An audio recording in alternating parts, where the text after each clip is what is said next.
Avant toute chose, je tiens à préciser que je ne fais pas cette vidéo pour me plaindre. Je veux être le plus transparent possible par rapport à cette fameuse histoire de Jojolbox qui nous a fait perdre un temps considérable et de mon côté pas mal d'argent qui devait être prévu pour d'autres projets de la chaîne YouTube. Je souhaite vous en parler parce que j'en ressens le besoin et que vous compreniez également la situation. Pour ceux qui ne le savent pas, en avril 2018, j'ai lancé un de mes gros projets qui est tout simplement la Jojolbox, une box tech. Pour ce projet, j'ai collaboré avec une entreprise qui gérait la boutique en ligne, le SAV, l'achat des produits et l'envoi des produits. Bref, presque tout. Moi, de mon côté, j'étais là pour la partie communication et pour dire les produits qu'on va mettre dedans. La personne qui gérait cette entreprise était à première vue plutôt sérieuse. Je la connaissais de nom depuis plusieurs années. J'ai même un ami à moi qui avait fait un stage là-bas et ça s'est super bien passé. Certains médias en parlent en positif. Bref, j'étais plutôt confiant envers cette entreprise. Et bien sûr, on a signé un contrat sur lequel on s'était entendu. Du coup, j'ai lancé le projet, j'ai fait une vidéo pour parler de cette fameuse Jojolbox. D'ailleurs, ça vous a carrément plu, ça a même cartonné, donc merci encore. Mais quelques jours après les précommandes, les choses ne se sont pas passées comme prévu. Alors, je rentrais de Chine, si je dis pas de bêtises, et il y avait le patron qui m'a annoncé, voilà, il y a un problème. Il devait recevoir une aide financière et finalement, il ne la recevra pas. Et en fait, cette aide financière lui permettait d'assurer plusieurs mois de salaire pour ses employés. Le problème, c'est que ce n'est pas du tout sérieux de se lancer dans ce genre de projet si de base, la situation financière de l'entreprise n'est pas stable. Après, j'avoue que je n'aurais jamais pensé que l'entreprise avait des problèmes financiers. Elle existe depuis plusieurs années et je n'ai jamais vu aucune information sur leur situation financière. Bref, tout ça pour vous dire que l'entreprise est dans l'incapacité de payer ses salariés sur plusieurs mois et donc l'entreprise a été mise en liquidation judiciaire. C'est-à-dire qu'en gros, l'argent d'entreprise, dont l'argent de la box, est complètement bloqué. Il n'était donc impossible pour moi de récupérer l'argent, puisque cet argent du coup est utilisé pour payer les dettes de l'entreprise et également le licenciement de ses employés. Du coup, pour faire simple, la situation, les personnes qui ont acheté la box ne recevront pas leur box et les chances d'être remboursées est très minime. Alors là, je vais pas vous mentir, quand on m'a dit tout ça, je me suis senti très mal, complètement déstabilisé. Je me suis dit, non, c'est un cauchemar, c'est un cauchemar.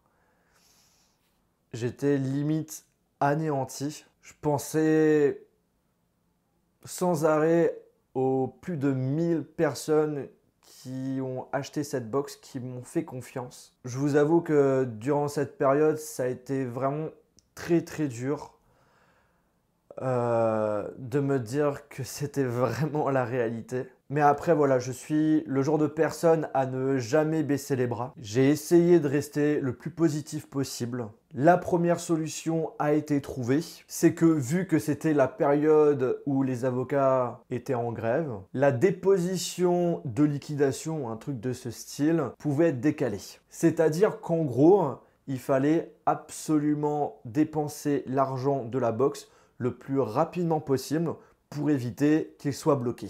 Du coup, ça voulait dire qu'on pouvait utiliser l'argent pour acheter les produits de la box et de les envoyer directement aux clients. Mais il fallait être très rapide. Et bien évidemment, c'est à ce moment-là que je n'ai eu plus de nouvelles de la part du patron. Encore aujourd'hui, plus aucune nouvelle. Bref, il m'a mis dans une situation très merdique. Il avait également arrêté le serveur de la boutique en ligne. Je n'avais même pas accès à la base de données. Je ne savais même pas qui avait acheté la box. Bon, après la suite, vous la connaissez. J'ai fait une vidéo expliquant rapidement la situation et surtout la solution qui est de refaire la base de données. Et finalement, tout s'est arrangé. La première box a été envoyée courant juillet.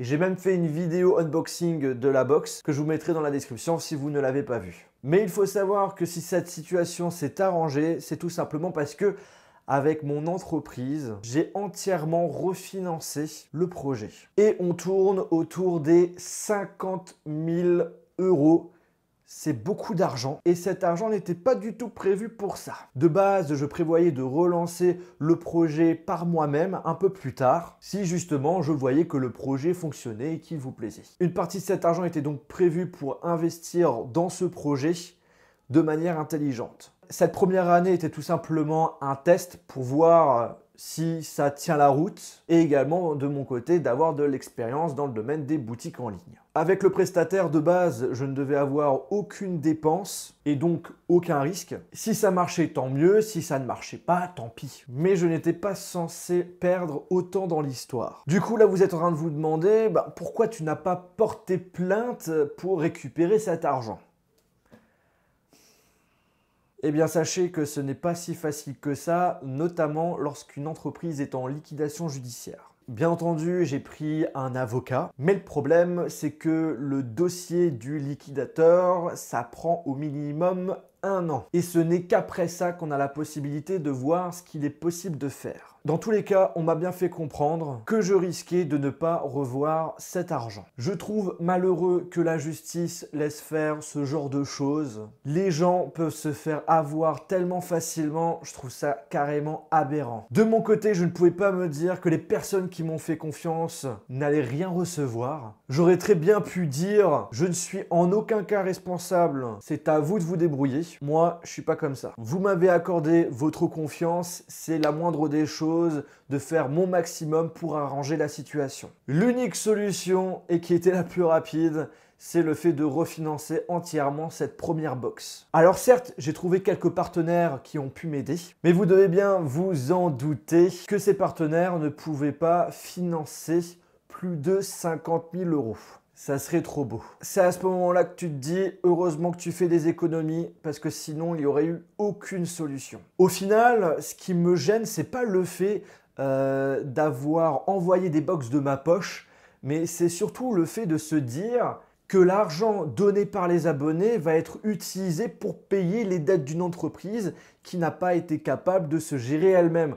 Et ça, je trouve que c'est une honte, ça me répugne. En tout cas, je tiens à remercier Mister qui se reconnaîtra. Merci de m'avoir pris pour un con. Merci de m'avoir mis dans cette situation. Merci d'avoir détruit mes premières vacances en 3 ans avec mes parents et certains week-ends que je devais passer avec ma copine. Bref, là maintenant, je suis en train de bosser sur la nouvelle boutique en ligne et là, je vous le dis direct, il n'y aura plus aucun souci. Je vais pouvoir prendre la main dessus, je vais pouvoir travailler avec mon père également et le projet de la box sera revu entièrement pour rendre les clients encore plus satisfaits. J'ai hâte que tout soit lancé parce que franchement, il y aura des belles nouveautés. Encore une fois, je n'ai pas fait cette vidéo pour que vous ayez pitié de moi, mais notamment pour que vous compreniez la situation et que vous compreniez pourquoi c'était pas trop la plateforme ces temps-ci sur la chaîne. Je tenais également à remercier les abonnés, également toutes les personnes qui m'ont soutenu par rapport à cette épreuve très compliquée.